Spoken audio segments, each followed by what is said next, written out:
Hi, I'm Lynn. And I'm Erica. And we're here today to introduce you to our latest block on board die or bob die, the GO LeMoyneStar that finishes to 9 inches. Block on board, Lynn. Tell me about what that means. Well, that means that all of the shapes that you need to cut out that block are on one die.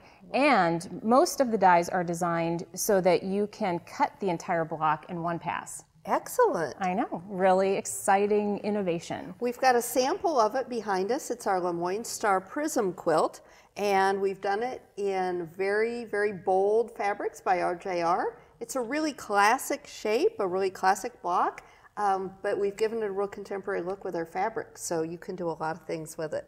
So what we're going to do today is we are going to show you how to put together one of the units of the LeMoyneStar, but we're also going to talk about the tips and tricks to making sure that you have a great experience with this die. That's right. And as always, we do recommend a sample block. So before you jump into a project like this, we do recommend that you go ahead and cut one out and sew it together, maybe with some scrap fabric or maybe just one of your fabric for your project. Kind of get the hang of it.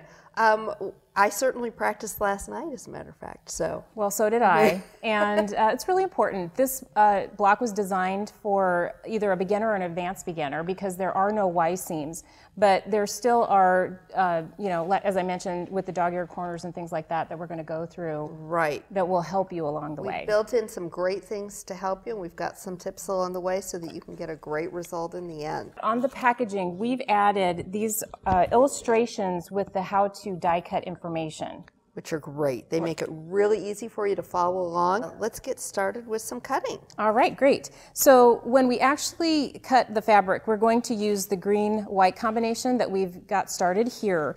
But I wanted to use some pattern fabric to show you or to illustrate one of the tips I was talking about.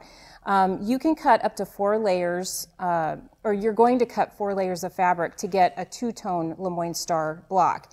And it's important that you have with one color, it's going to be right sides up, and the other 2 layers of the other color, they'll be right sides down. So the right sides will be facing each other. And you will cut a 7 3/4 inch by 6 3/4 inch rectangle. Okay, so we're layering fabric on this one, not fan folding. Now, how does our straight grain figure into this? Okay, great question. You want to make sure that your fabric is running on the lengthwise grain as it runs the length of the cutter, through the cutter. So if you don't have your salvage edge, just give your fabric a quick tug, and this is the tight, the strong side of the fabric, that's your lengthwise grain. Your crosswise grain is going to have that little bit of stretch. So you definitely know you have your lengthwise. Right, perfect. Okay, so I'm going to set that aside, and then that's what I've got here with these 4 layers of our color scheme. And then the die has the two-tone foam, so it's easy to know where to layer your fabric.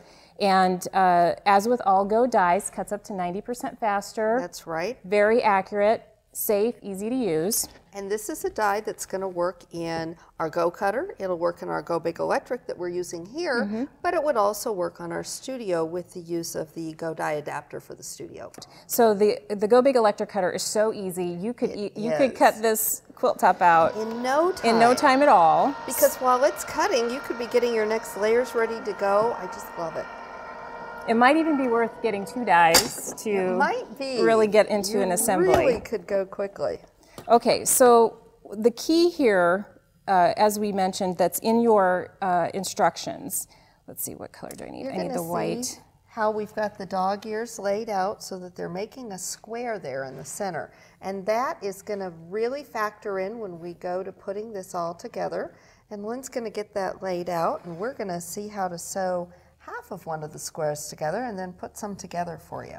So what you really want to do here with all these pieces is you want to make sure, right, exactly, that you've got it laid out in this configuration. So really take a good look at those, just reiterating what you said, a good look at those instructions. And then you're going to start, we call this the A triangle, the C diamond, and the B triangle. So you're going to start sewing the A triangle to the C diamond. Okay, I want to get started.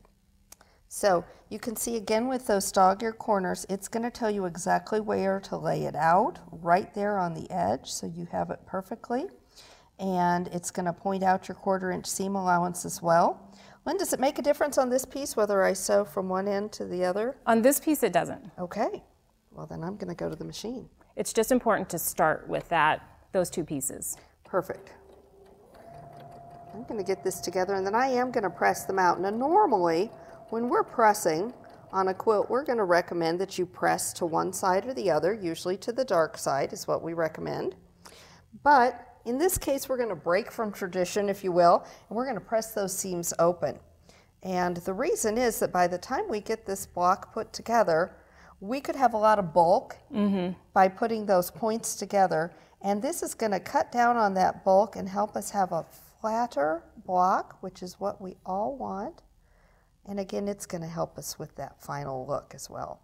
So we've got that part put together. Now it's time to put this triangle onto it. Right, so there you want to match up the edges, and you want to sew in from the edge to, you want to sew in from this edge. From this edge, okay, so I've got those matched up. I'm going to take these to the machine. So now at this point, with the dog-eared corners, you can see that Erica is not doing any pinning. So it makes it so much easier, such a time saver on the sewing part of it. And they fit together in that. I love dog-eared corners. I'm spoiled by them. I don't want to sew any other way. Okay, so now we've got those done. And again, we're going to press those seams open, and you can already see how we're starting to, we could really be building up some bulk with these points. But for those of us like me who love star blocks, we always have that bulk that we're dealing with and those points as well. So any tips or tricks help, right? Absolutely, absolutely. Reduce the bulk. So we've got this one. I did one a little earlier, another one of my practices, and we can see how those 2 line up. And again, with the dog-eared, we're going to be in good shape. Now, you might want to go ahead and put a pin here on your seam, but really you wouldn't have to, because again, we've got those dog-ears going for us, and they're really working in our favor. More likely you're going to want to use those pins when you do putting your squares together. So we could go right here, we could put this together, and again that was give us the 1 block. That's going to be a 4-inch finish right there, and then when you're putting them together really easily. And we've got some examples of some other layouts as well. Right, so this is your finished, will be your finished 9-inch block there with what we started putting together. And then this one, the variation on this is just by rotating these 2 units. You get this really interesting new design. Exactly, a great variation and really easy to do. And then with the one on the end, we've done we've done all the background in the same. It's really not only made that star pop, but given you a great vehicle maybe for using up some of your scraps as well. Absolutely. So this could definitely be a scrap busting die where you just take whatever's left from another project and just start cutting diamonds with it, and then put it all together with a common colored background. Great idea. I'm going to try that.